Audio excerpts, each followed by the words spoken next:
能听见阿苏索克拉玛，了空个满是的苦，February 是他，西门里 happy，Valentine Day 他，能梦爱的柔沙，了他见的门里숨彩，能做下爱chocolate。爱做晒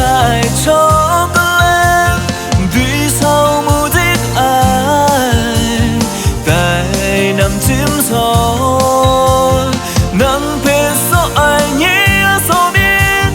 愛陪所愛那而所面，帶 chocolate 所，個淚夢對手無牙無卡。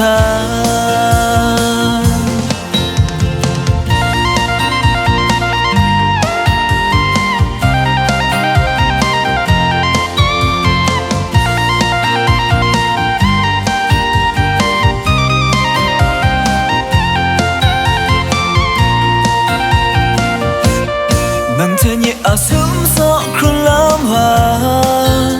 了空個滿是的苦 ，February 是他，西門里 happy，Valentine Day 他，能夢愛的柔沙，了他見的門裡숨彩，能做下愛chocolate。